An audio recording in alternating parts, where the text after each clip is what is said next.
Hi, I am KB Kajabowski, and I am an astrologer and an artist and a writer. And I'm here today with Jolee Mallmann, a collaborator of mine, filmmaker, artist, object art maker, a photographer.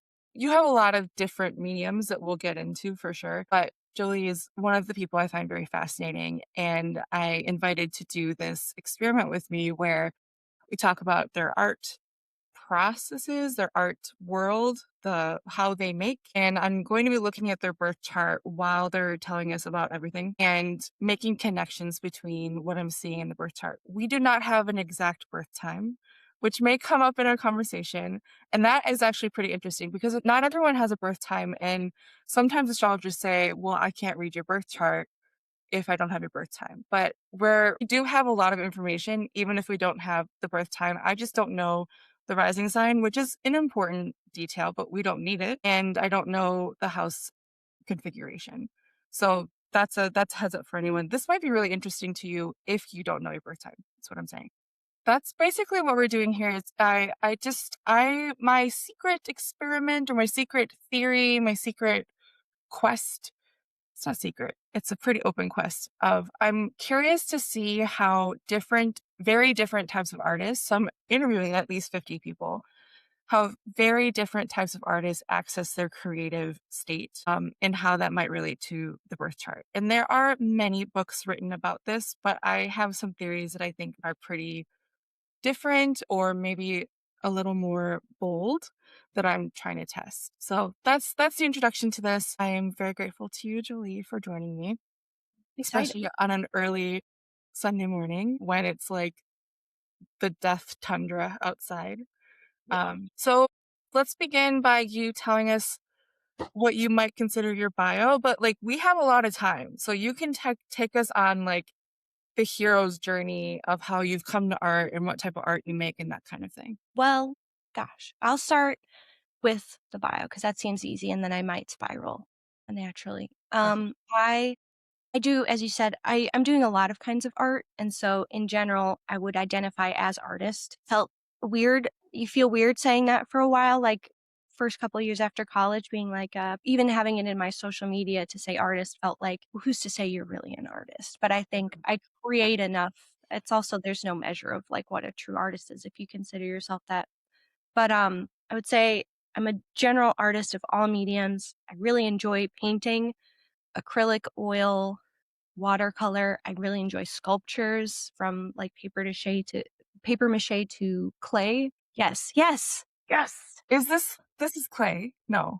it is. It is air dry clay. And because I knew we were doing this, I prepared my own show and tell. You have the large version of one of which I've made a couple minis. Yeah, this is beautiful. Thank you. Thank you very much. They take a long time to make, so I do not make them as gifts very often. But Thank you. um, yes, a maker in general, I really enjoy doing things that are mixed media is like the main thing. If I'm making art, I really enjoy that, and that goes from physical media to digital media as well. I love to mix the media. For my own like short films, I like to do things in digital and mix up having film involved with them, or throwing animation in there, or stop motion for future projects I'm working on. I think I just have a hard time sticking with one material on any art project I'm working on across the board. And if anything, as an artist, I would say I'm not somebody that's too specific. A lot of people, not a lot, but some artists are painters and that's their thing, or some people are illustrators and that's what they go for. I have a really hard time sticking with one medium. I can stick with something maybe for 6 months until I feel like I've really mastered this, and then it just gets added to like the grab bag, and then I'll Yeah. leave it alone for a while. I'll come back to it maybe a year or two later and be like, oh, I still have all the supplies. Let's make a whole bunch of prints, or like, let's get into clay for a couple more hours. Cause it's like, I don't know. I just haven't found something perhaps that I'm like, this is the thing. It's more like all of this is the thing and I'll use it at different times. Yeah. Yeah. I mean, I don't mean to favor one way or another, and there's like 100 ways to do it, but I love the feeling of being able to pull upon many different skills and talents because every story or every idea like needs to be expressed in the way that it wants to be expressed, right? And like I love how it seems to me like there's at least an energetic thread between what I'm seeing with your art that we can get into. But yeah, I'm actually right now, like, do you feel like there are themes you tend to explore maybe in one medium and not another, or maybe in all mediums? Definitely in things that I sculpt, and paint or create. I love, like, natural themes that I feel like with all the most I have a leg sleeve of tattoos, and it's all, like, natural realism or, like, scientific drawings. I like things that occur in nature that are really beautiful and that I can, like, I guess, like, add upon or just, like, interpret. A lot of my sculptures, when I first started, I have a heart with a bunch of mushrooms coming out of it. I have a mushroom crown. I was very inspired by mushrooms for a long time, Yeah, just one because they're beautiful, the amanitas, but the different kinds of mushrooms can be. There's something like in a lot of natural things as a photographer that I noticed started. That was probably the first art form that I really explored for a long time and stuck with was photography. And I love natural photography and natural lighting and going out into the woods because there's a lot of things that you can shoot that you're like, that seems like a person made it. It's entirely natural. And then kind of yeah, spiraling down that. I love to, like, another show and tell that I've prepared for this very interview. One thing I'm actively working on is this like tomato knife sculpture. yeah, wow. Uh, It's like a broken dagger that I thrifted for because I thought, well, I'll need this later. Yeah, And I right because I'm working on a friend's movie called I Just Found Out I'm Evil, and it's very tomato themed, which I enjoy being invited to a project and they say, well, here's a general idea, run with it. So yeah. just thinking of like natural things that I can create or stack, and this is its balancing. I love that it, like, I never would have thought of making tomatoes because that is the shape that you need to hold a dagger with, like, you need a Yeah. little bit of roundness so the fingers can get in there. That's so cool. And it is fun. This one specifically, I love Yeah, something that's like artistic. I have a wearable heart that I think like it's beaded and felt, and it drapes like these red beads to look like blood. And I like art that you can interact with. So yeah, sculptures, if you can hold it for a photo or it can be like a part of a thing, much more magical to me. yeah. Okay, I love this. Can you talk to me about themes that you explore? I know that you're a writer and you write very funny things and very, like, conceptually interesting things, and I've seen your sisterhood film, which I would say is more of, like, the horror, anxiety kind of energy. So, like, what are the themes in the stories or scenes, I guess, you write usually? I think I you're very correct with I think comedy is something in all things that I like to just have be a through line. Because I am in general actually I'm a very anxious person. I try not to like let that read to other people as anything other than maybe excitement, you know. But if you're Yeah. close to me, I think a lot of people know I get pretty anxious and pretty people used to describe me maybe in high school as like a tweaker because it would be very easy for me to be like, what are you talking about? That's really, you know, and I still try to not let things get to me. But in my writing, like Sisterhood and Cursed Tooth especially, I'm trying to explore an anxiety that I've had and either exposing it for being something like, that is just so silly.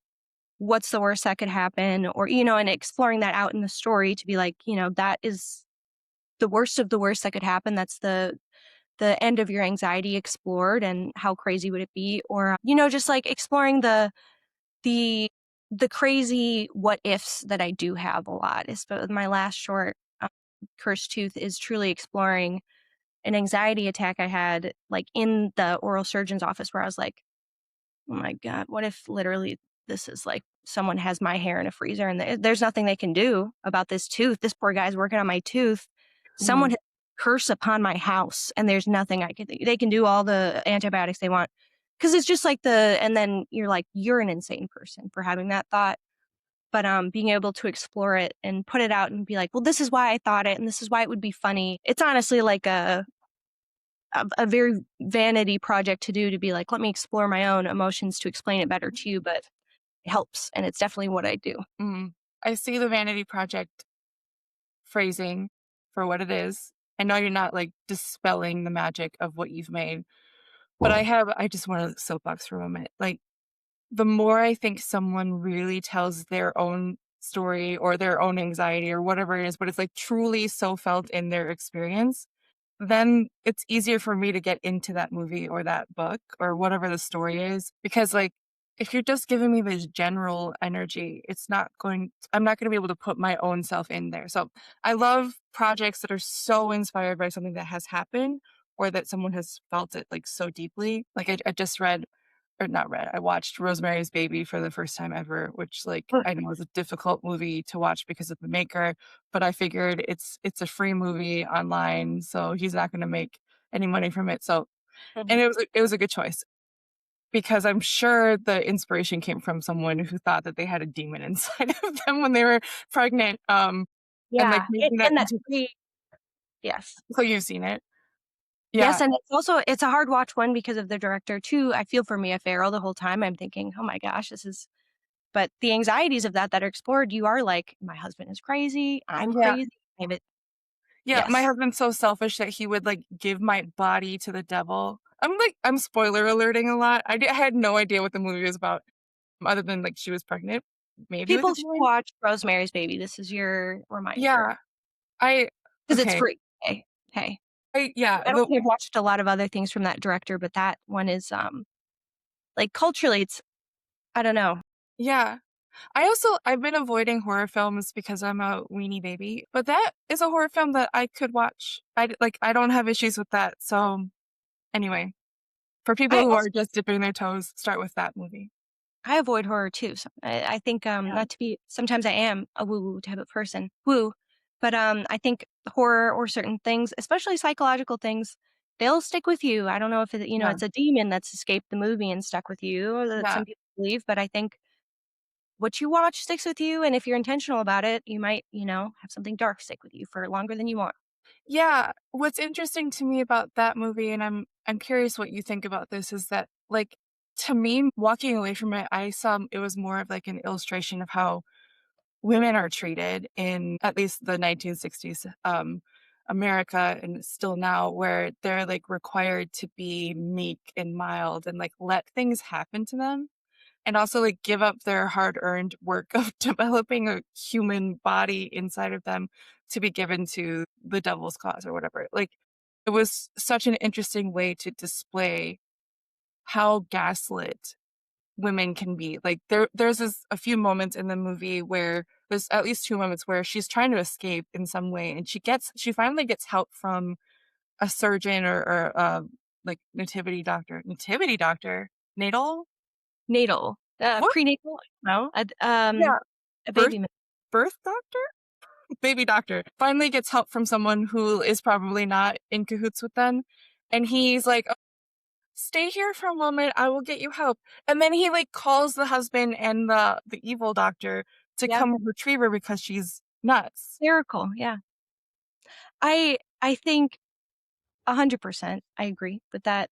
It's that, and then it's also yes, she's clearly being taken by, like, Satan and a cult and all of this.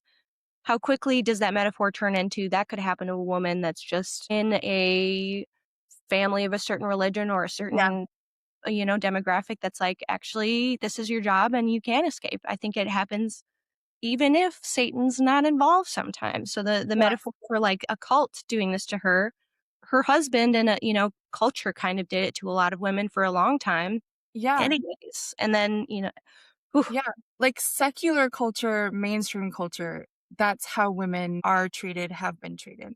Anyway, so I'm like really excited to get into the genre. And I think, okay, let's talk about Sisterhood, the one that I yeah. have seen, and then Cursed Tooth if you want to.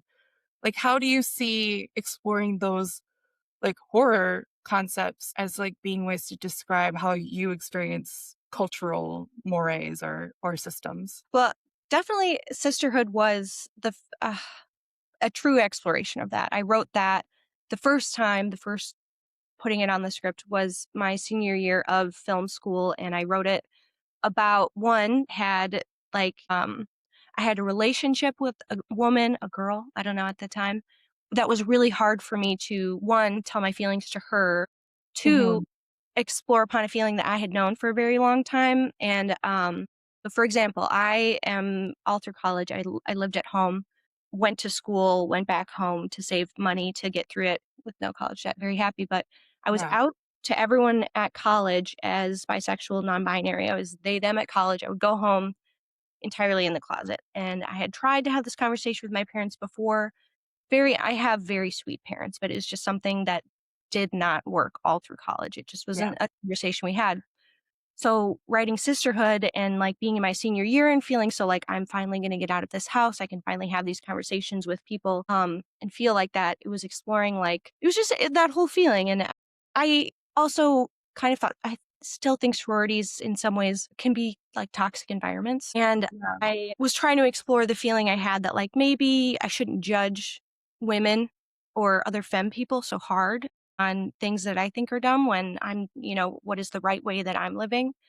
And so it became like, how do I explore this fear I have of being with women while like exploring ways that I judge other women, kind of, how Yeah. can I say that like I'm the one that's experiencing this life tragedy where I can't be honest with myself when I kind of judge other women for maybe being honest with themselves.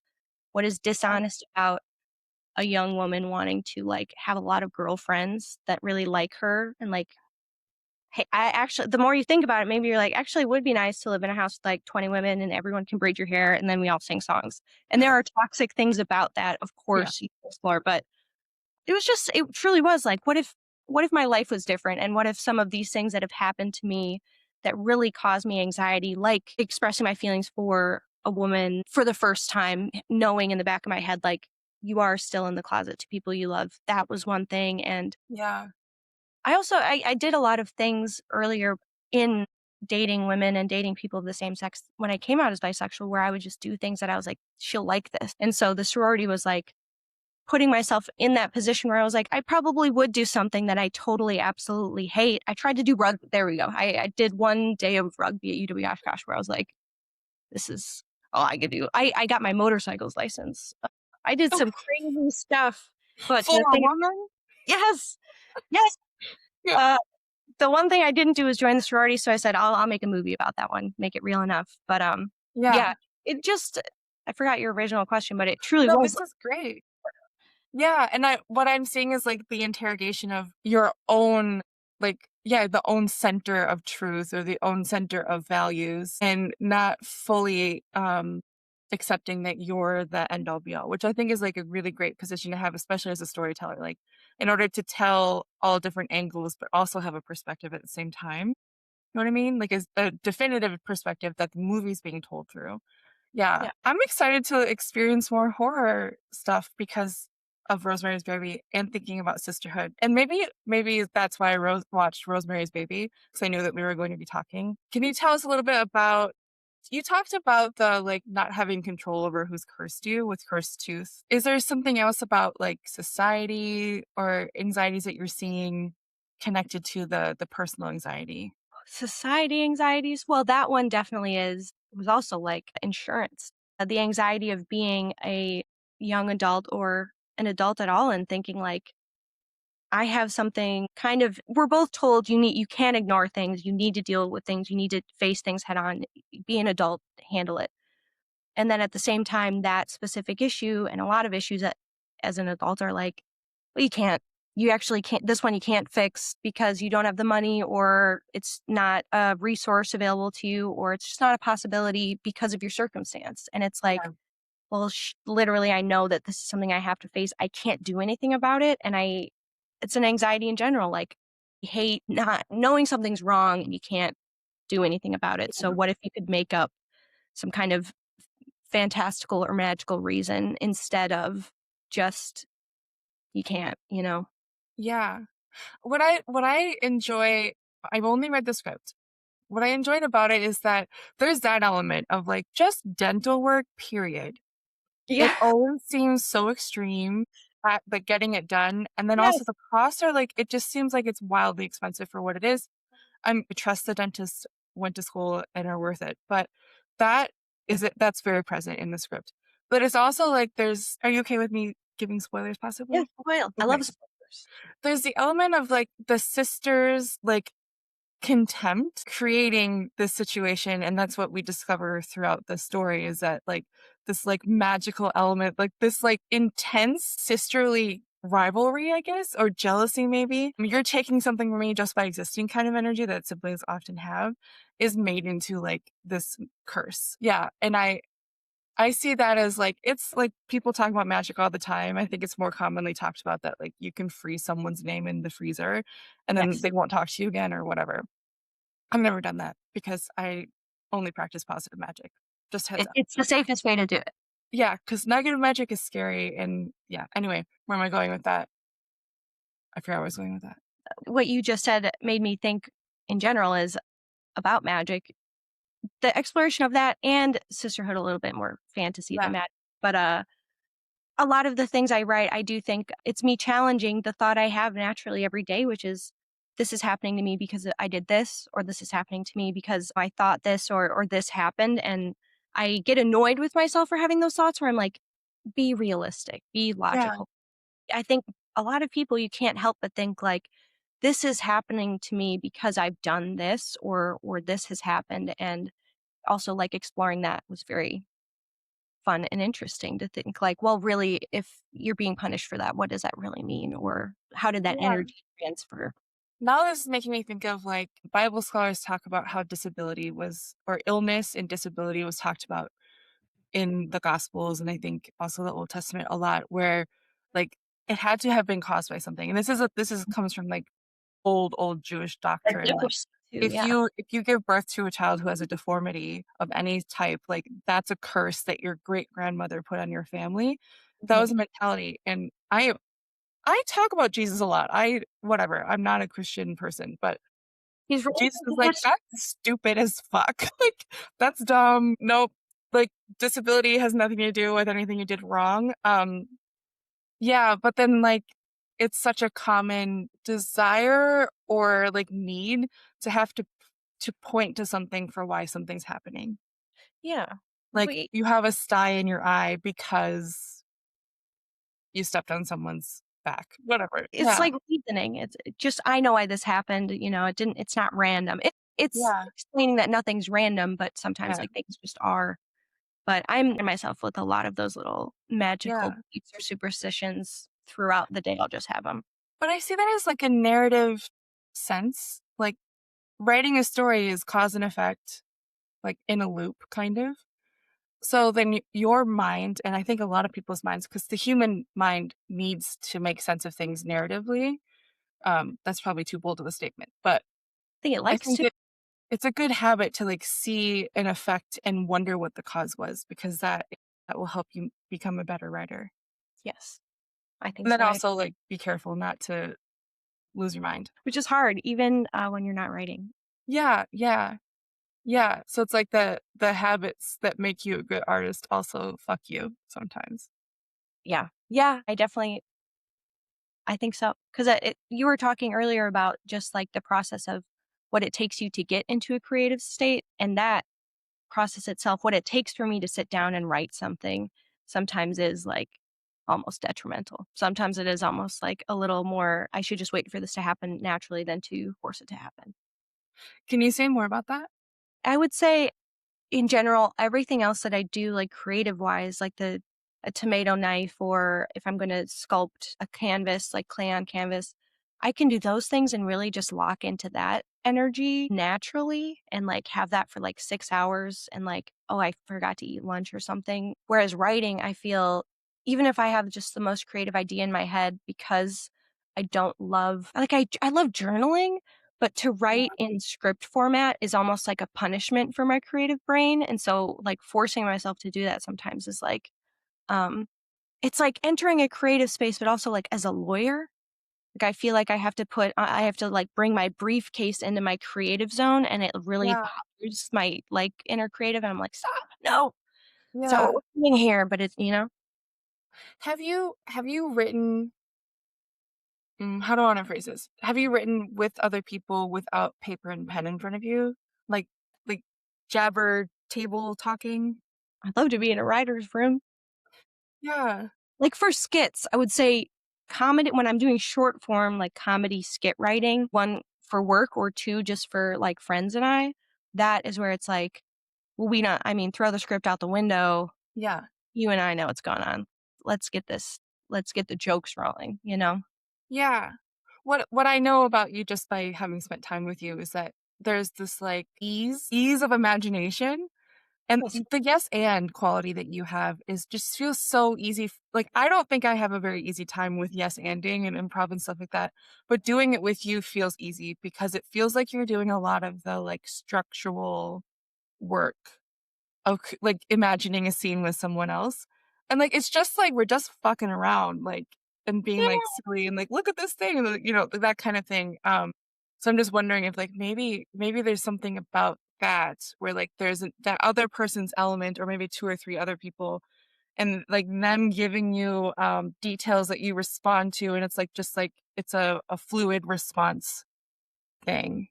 It's 100%. I feel like that is why I if there weren't the collaborative effort of filmmaking, I probably wouldn't do it because, other Yeah, art I make and I love to be alone. Leave me alone for days on end.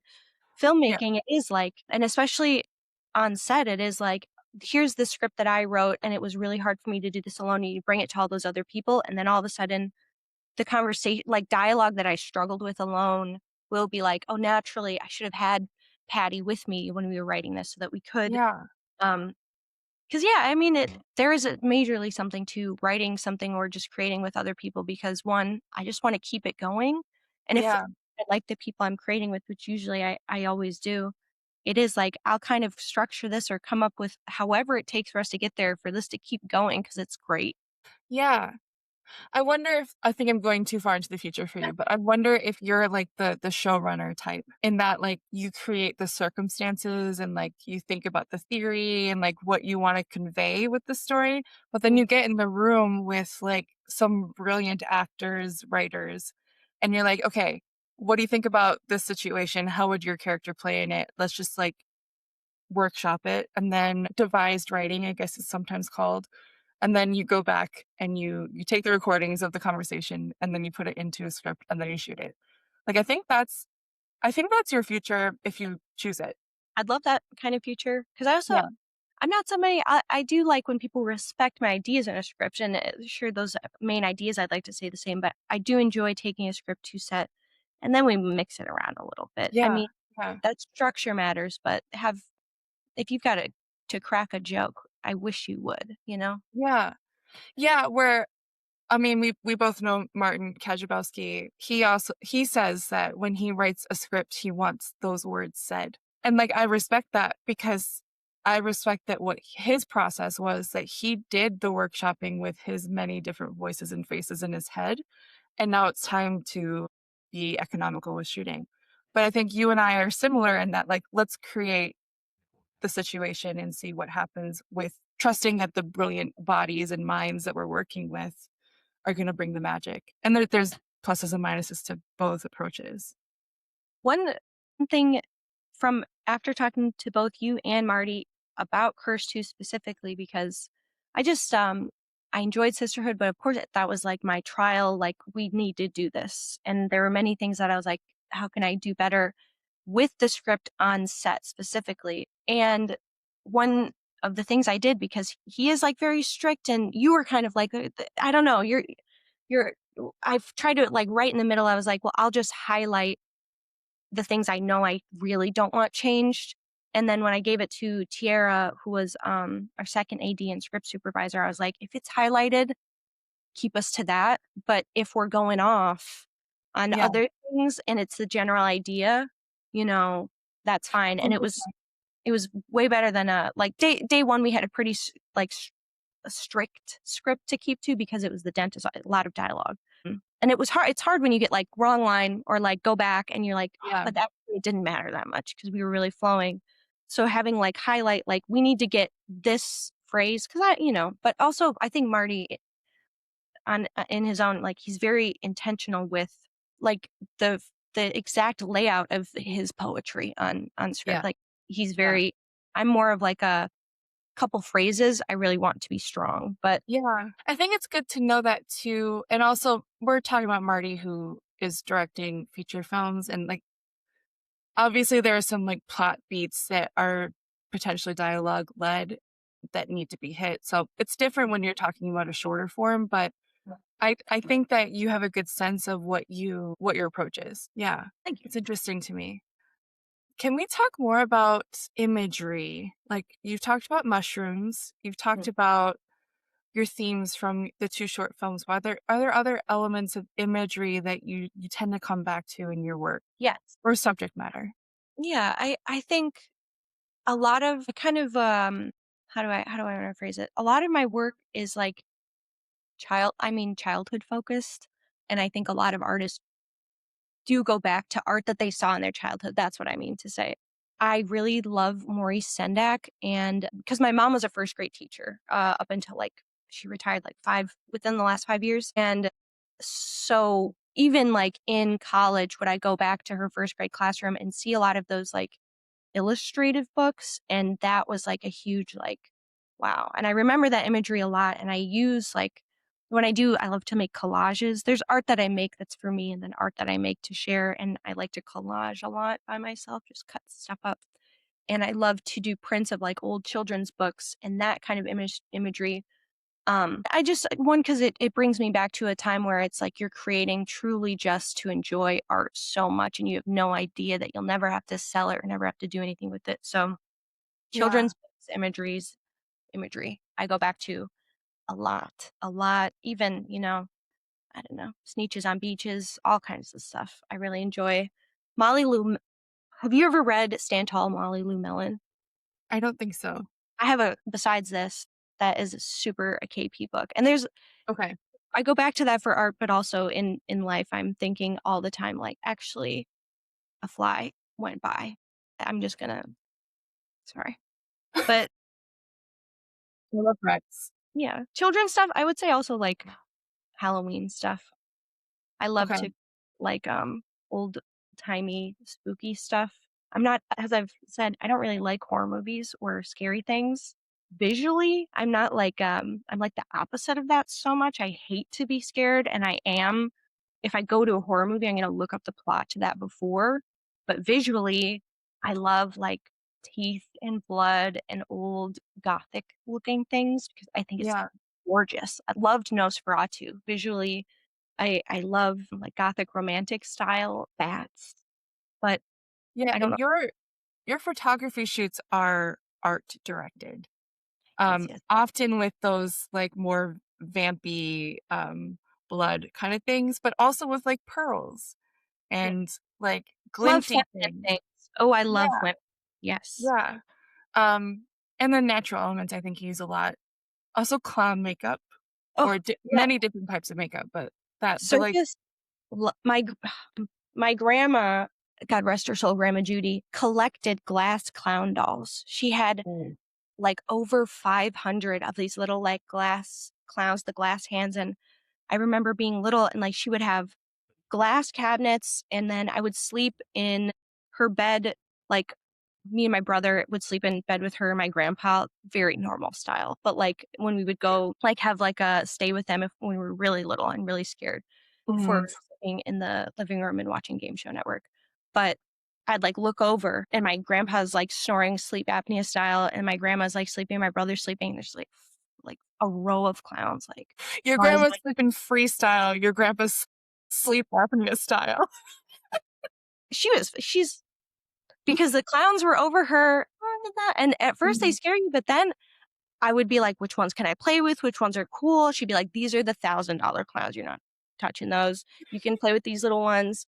I love clowns, and then when she died, I remember it was like I'm, like, fighting to be like, "Dad, I want some of those clowns," and he's like, "No, we gotta hand out clowns to different members of the family, like, you can have this one clown." I'm like, "You don't get it." I love that, So, I I have know never that been one's afraid. name and birth date. We've been, so Yeah, I refuse to watch things like It. I'm not gonna watch anything that's gonna put disrespect on a clown's name. I'm sorry. They're not good to scary. know. They're friends to all children. I'm very pro clown. That was a pro clown rant, but yes, clown imagery and circus imagery, I see it 100% positive. Put respect on the people that had to go through freak shows. Oh, Yeah. goodness gracious. Best season of American Horror Story. Love Yeah, clowns. it might be time for me to watch that. It's pretty dark sometimes. I space it out, parse it out. Yeah. Think I watched the first one. I forgot the name of it, but okay, so I think it's time for astrology. Okay, I'm ready. All right. I for some reason cannot screen share, but I will do my best to describe it for you to understand it, and then the people in the edit will have it on the screen. So again, I don't have Jolie's exact birth time. There were two times given to me in the past yearish, and one was a Sagittarius rising, one was a Libra rising. So we're just gonna say that we don't know. And this is really common. Like it's super common not to know your exact birth time. People who were born in Cook County up until recently didn't have their birth time on their birth certificate. Probably because there are just millions of people born, a day, I don't know, in the Chicago area. They can't do it anymore. What was that? The baby stopwatch in Cook County broke, and Yeah, they were able to get a new one. yeah, they couldn't afford it. So it's common. It's super common. It's also super common to be like, you were born in the middle of the night, but the rising sign changes every 2-ish hours. So the middle of the night doesn't help either. I think my Okay. mom also has 4 kids, and sometimes she's like, "You were 3 a.m., you were." I think that's part of it too. Yeah. Anyways. It's also like it's hard to remember a time when you've had 4 children 20 something years ago, you know? Yeah.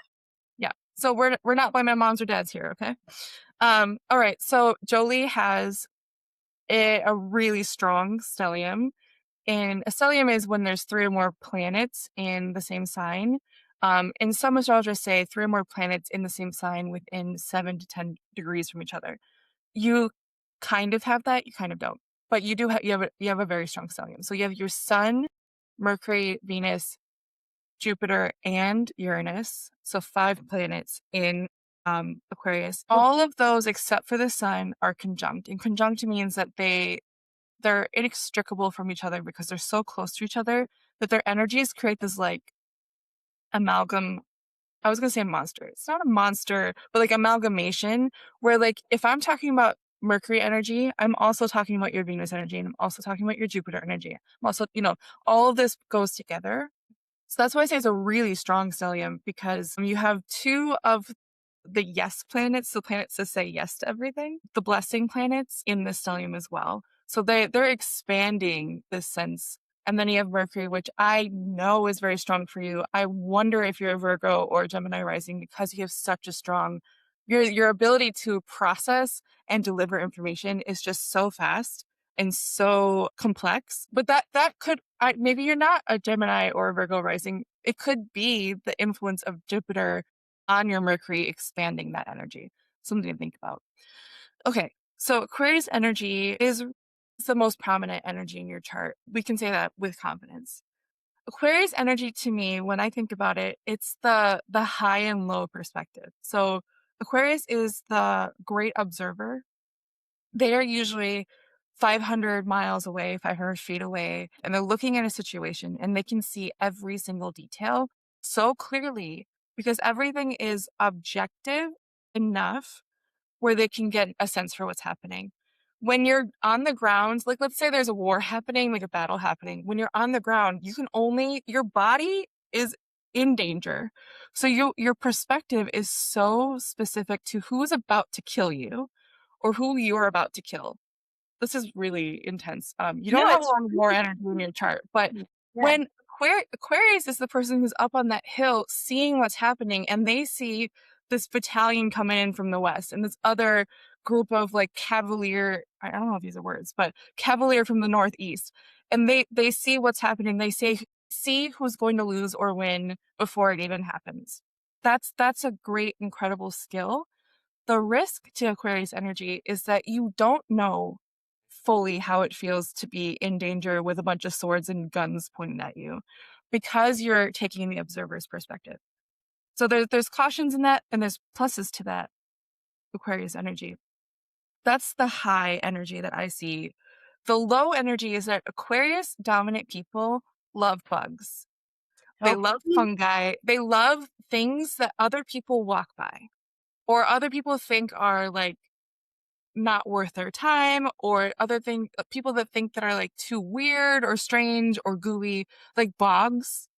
yeah, Bogs bogs is so fucking Aquarius energy. Bogs are also water energy, but Aquarius is an air sign.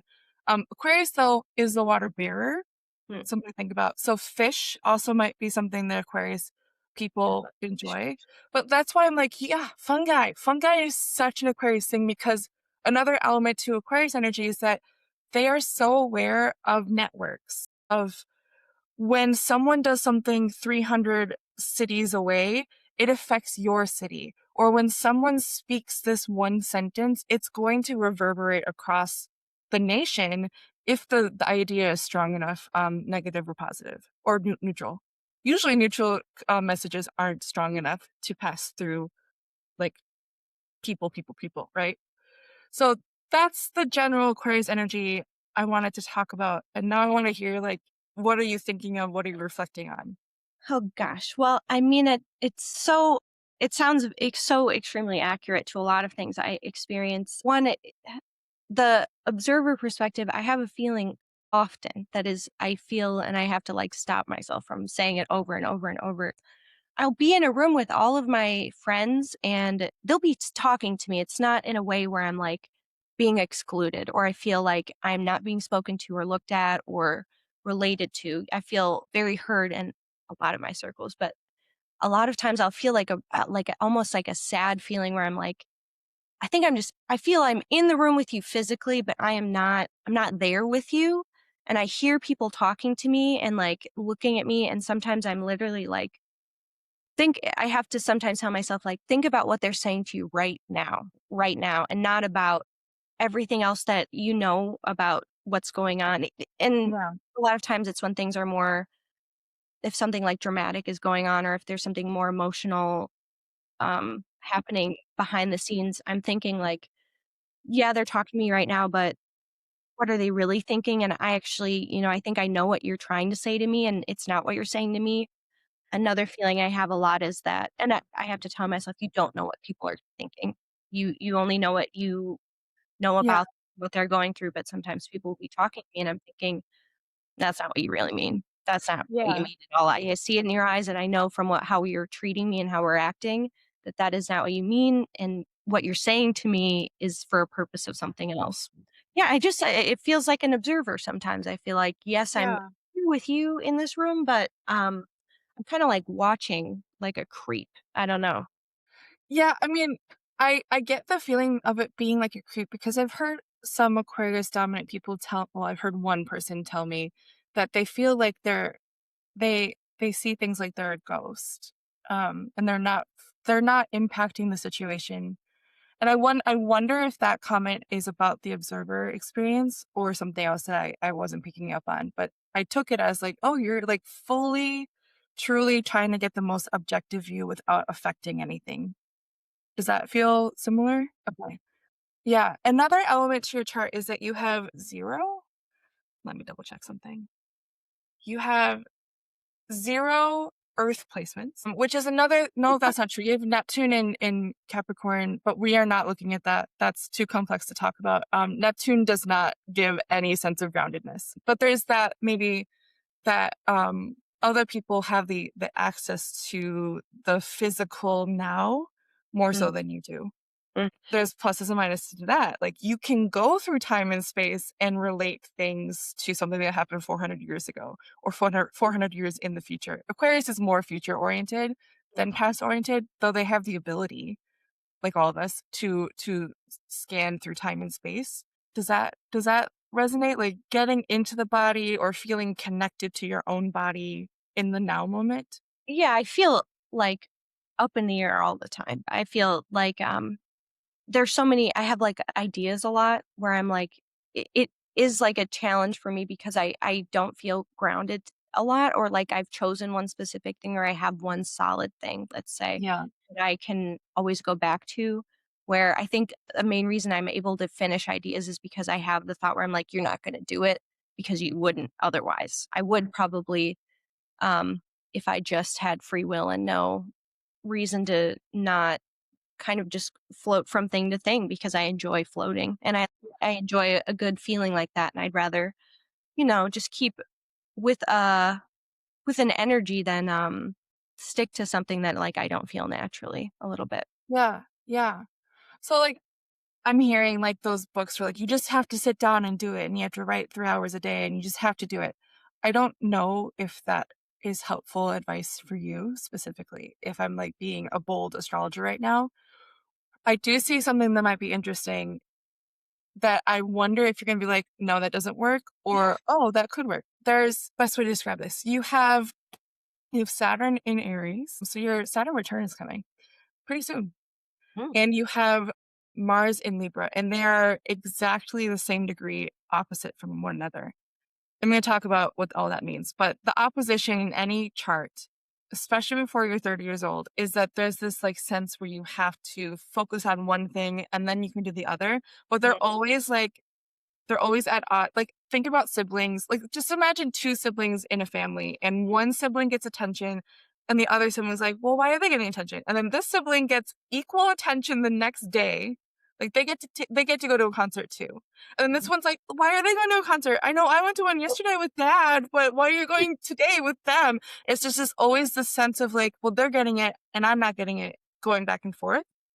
Over time, especially after 30, it becomes this like artful, eventually graceful toggling back and forth. And they become like a team where like the vibration is so blended that it doesn't feel like they're in opposition anymore.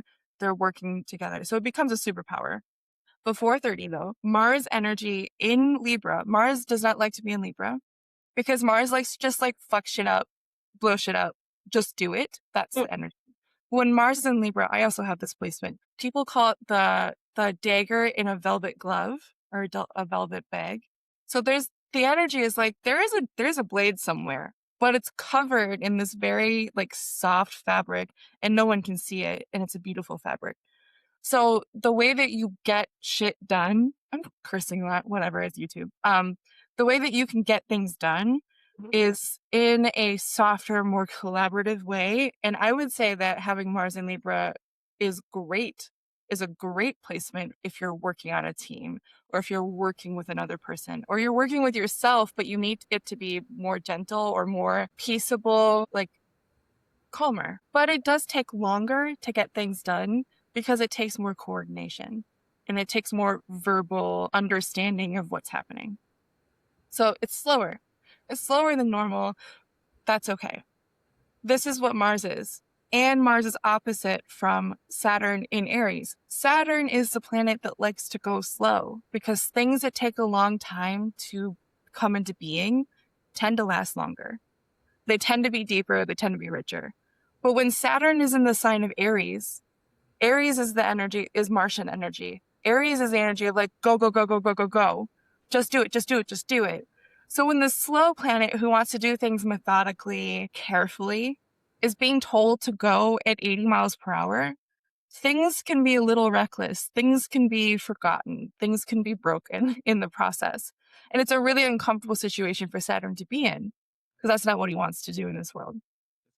But there's positive elements to that too, is that Saturn can oftentimes take too long where things don't get done or things are deliberated on so much that you don't take action. The mhm. perfectionism can be a thing there too. So you have these two planets in an unnatural sign for both of them, and they're opposing each other. So what I heard you say is like, if something's not natural to you, like sitting down and writing a script, it's more likely that you would go to a project that feels more natural. Yeah.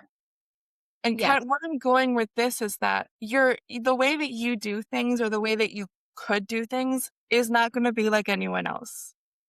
So when you're given the good advice that everyone gives artists, I would almost always decide to say, I'm going to do the opposite. Does that make sense for you? Yes. Yes. It makes a lot of sense. Just, I mean, the whole like writing down the things that you're saying because especially about like creative things like actively right now while I have this film that I'm making and I have things that are the tasks of it when you're doing something independent, you know, you have to do a lot more jobs than if you were on something else. I'm doing jobs that aren't my type of thing, but you do it because it has to be done. But when you have to do those things, I'm like, there's this tedious soundtrack thing I need to do, and it is very important, and I know how to do it. I'm painting tomatoes. I'm making little clay.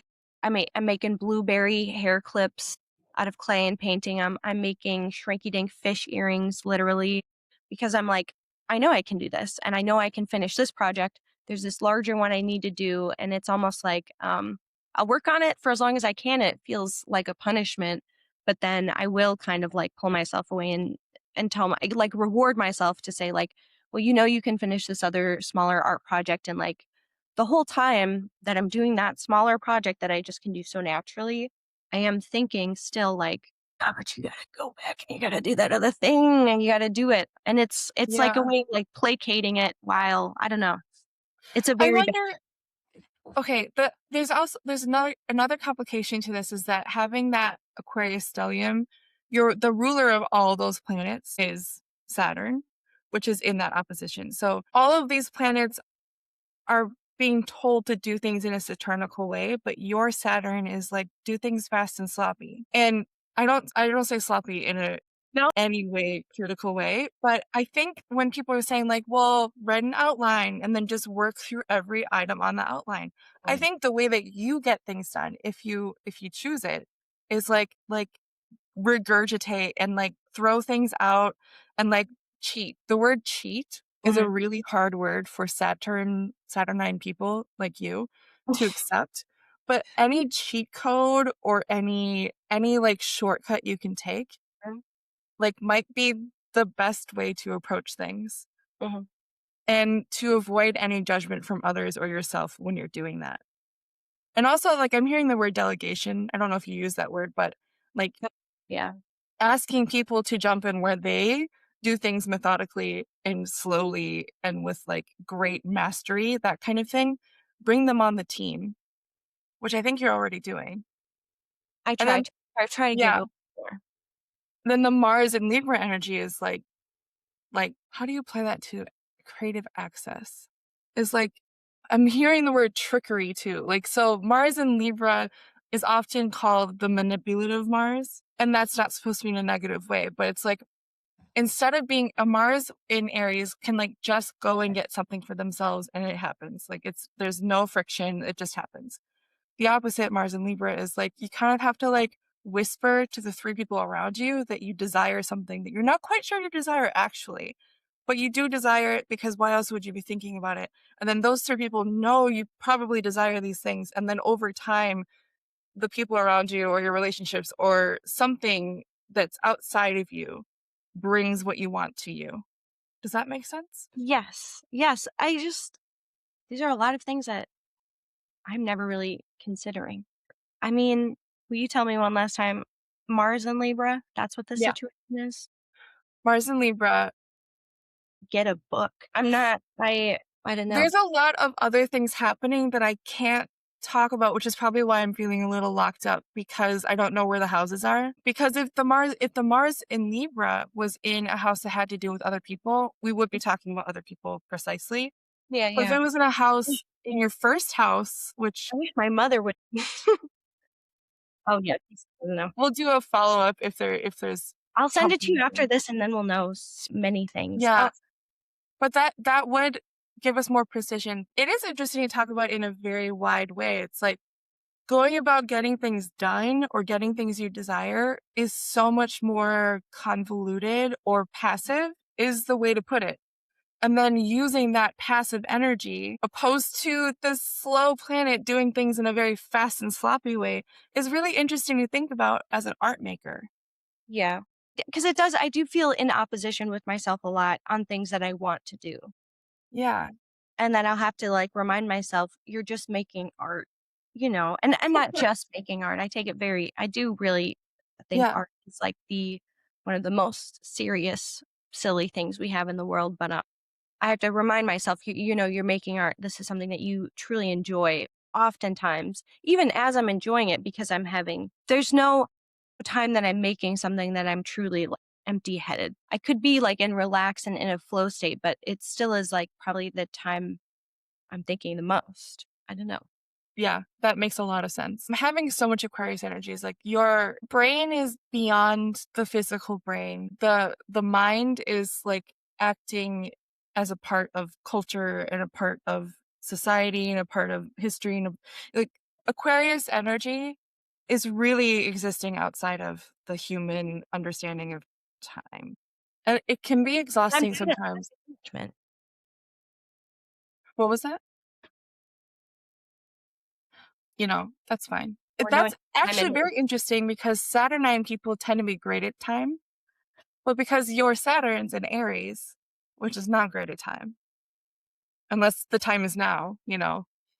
Yeah. So, like, Yeah. actually, that makes sense for when you talk about getting to your state of like making something for 6 hours. Like, it's interesting to think about your ability to be in no time and now time. I enjoy no time. I really enjoy the time of what time is it, and, because now time, I think I don't know if this has anything to do with my sign. I would love to stop looking at my phone so much because, there's so many things that are actionable on your phone that you can do right now Yeah. immediately, Yeah.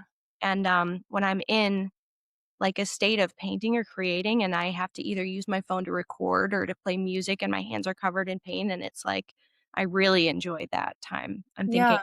crazy thoughts at that time. I really think you're a Sagittarius rising because that would make your Aquarian stellium in the third house, which is I'm going something to we find can my talk birth about. certificate immediately after this call because I'm now there's gotta Yeah. I need the bottom of it because I don't know. I want the chunk unlocked. I feel so unlocked already. So, Yeah.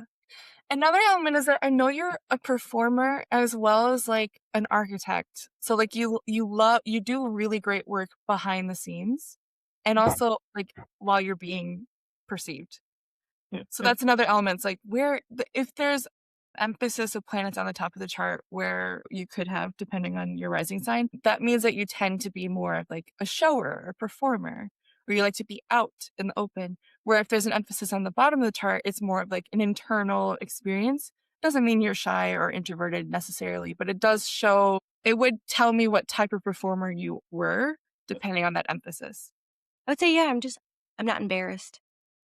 Yeah, yeah, I'm trying to be perceived, I would prefer not to be awful when I'm perceived, but it's also like, how small are we, really? Uh, yeah. very small. I think we should end there because that was good. How small are we? Very small. Tiny.